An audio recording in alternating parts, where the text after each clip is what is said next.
बुजुर्गों की गालियों पर खास ऑब्जर्वेशन किया है आपने? मतलब बहुत ब्रूटल होती हैं, स्पेशली ग्रामीण परिवेश में।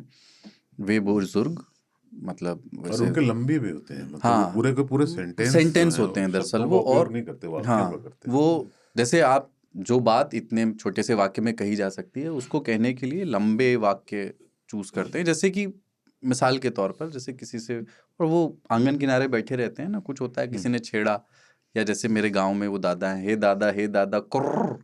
एक दादा है, मतलब दादा बोलते हैं, वो कुर्र शब्द से उनको चिढ़न है। आसपास के 10-12 गांव में ये बात मशहूर है। तो कई बार सवारियां भी गुजरती हैं, एक जीप सवारी वाली, तो वो भी उसमें जो लोग लटके रहते हैं और सड़क किनारे मकान है, तो वो चिल्लाते हुए जाते हैं, हे दादा कुर्र। और उस समय मैंने उनका गुस्सा देखा है कि उनके हाथ में हंसिया हो, पत्थर हो, वो फेंक के मारते हैं। तुरंत आपको सुरक्षा भी करनी है।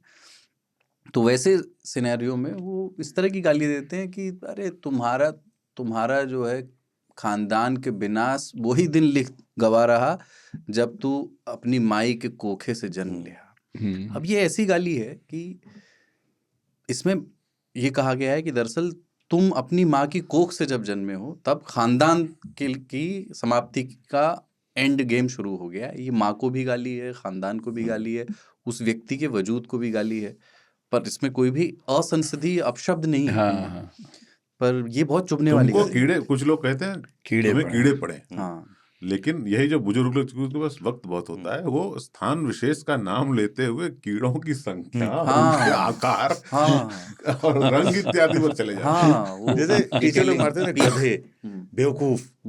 मौलवी लोग जब बोलते थे खबीस, अरे सुन के बड़ा अजीब लगता है, क्या बोल रहे हैं, शैतान, इबलीस है तू।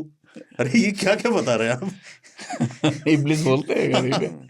इब्लिस गुस्से में सर बोले। इबलीस जो है वो लाइट है, शैतान। हाँ, इबलीस का बच्चा। इब्लिस का बच्चा। किसी ने बहुत, जैसे कोई बहुत तेज बाइक चलाते हुए गया है ऐसे, है ना, मतलब थोड़ा सा तेज और घुमाते हुए, तो किसी ने बगल में कहा कि ये मरेगा। तो बुजुर्गवार बोलते हैं, ये मरेगा तो घर वाले दूसरा कर लेंगे। तो ऐसी इसको मर पूरे जाना परिवार के चाहिए। लिए ऐसी टारगेटेड घृणा कि ये मर ही जाना चाहिए इसको तो। ह्यूमन ही नहीं है, होमोसेपियन नहीं है, ये कीड़े हैं, टहल रहे हैं। हरियाणा के बुजुर्ग कैसे गाली देते हैं, मतलब कुछ खास अलग पैटर्न? नहीं, बस वो एक फ्लो का अंतर होता है, वो हर जगह होता है।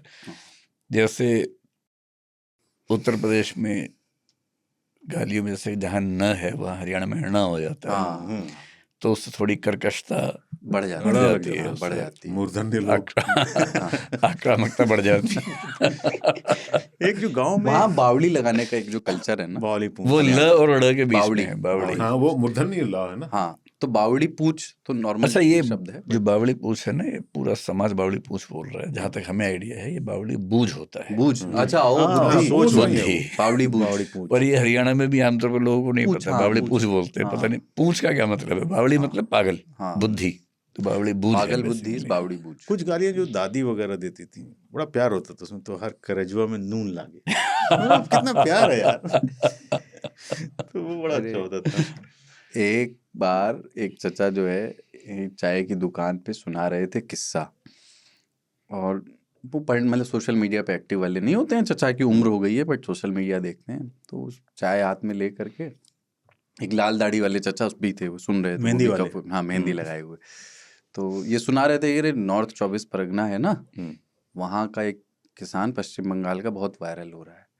बोले क्या हुआ?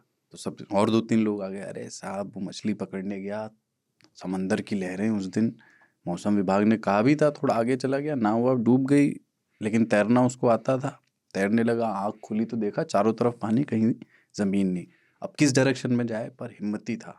तो एक वो भी था कि नायक बनाना है ना कहानी में किसी को, हिम्मती था मछुआरा, अनुभवी भी था, एक डायरेक्शन में तैरता रहा, 3 दिन तक तैरा, खाली पेट, भूखे प्यासे। 3 दिन बाद ऐसे मुंडी उठाया, बिल्कुल एनर्जी नहीं, तो एक जहाज देखा, और जहाज के कप्तान दूरबीन लगाया, अब जहाज के कप्तान को हीरो बनाने लगा, कप्तान था अनुभवी। तो देखा, उसने कहा कि ये कुछ चीज दिख रही है, ये हिल भी रही है, तो ऐसे कूड़ा कचरा तो होगा नहीं, लग तो इंसान ही रहा है। तो उसने जहाज को मोड़ लिया, और उसके बाद जो है उसने लाइफ जैकेट पहनी, उससे कहा रस्सी ला, और रस्सी ली, और उसके बाद उसने देखा कि एक इंसान दिख रहा है, और ये नहीं देखा कि ये इंसान उत्तर भारत का है कि दक्षिण भारत का। ये नहीं देखा कि ये इंसान हिंदू है या मुसलमान है। ये नहीं देखा कि ये इंसान अंग्रेजी जानता है कि हिंदी बोलता है। ये नहीं देखा कि ये इंसान सवर्ण है कि दलित है कि शूद्र है। तभी जोर से आवाज आई, खट। तो लाल दाढ़ी वाले चचा ने ना चाय का ग्लास गुस्से में नीचे रखा और कहा, अबे रस्सी भी फेंक दे, अगला डूब के मर जाएगा।